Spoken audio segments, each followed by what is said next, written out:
moi, vraiment, un véritable bac pour Africa doit s'appuyer sur un mouvement fort de la diaspora qui s'appuie sur ses ressources et surtout sur une connaissance intime du continent et qui s'appuie sur un ensemble d'actions préalables, de connexion avec le continent et qui, à partir de là, amplifie le mouvement à une échelle irréversible. C'est ça, pour moi, ce que doit être le bac pour Africa.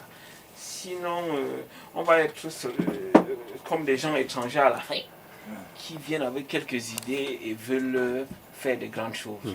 Et moi, je pense que ça ne marchera pas si nous choisissons ces options-là.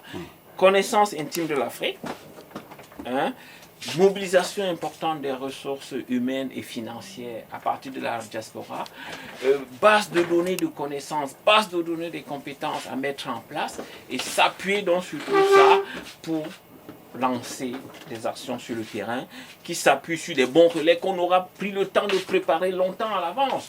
En réalité, le Back to Africa doit être la phase d'amplification des mouvements qui se construisent déjà aujourd'hui par l'acquisition régulière des informations, par le développement des réseaux locaux qui permettent de faire déjà des choses qui aident à mieux comprendre l'Afrique, à mieux la connaître. Il faut une démarche pleine d'originalité, pleine d'innovation, qui renverse la démarche des autres, la démarche de la Banque mondiale, du FMI, de tous ces gens qui veulent développer l'Afrique, alors que souvent ils ne connaissent rien de l'Afrique.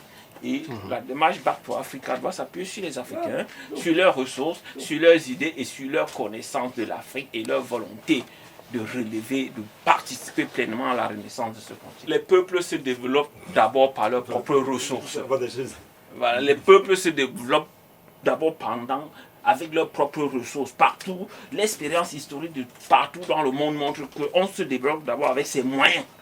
Et c'est quand on est bien avancé que l'on peut soi-même aller choisir. Il n'y a pas de main tendue dans ces affaires-là. Les gens ne tendent pas la main gratuitement.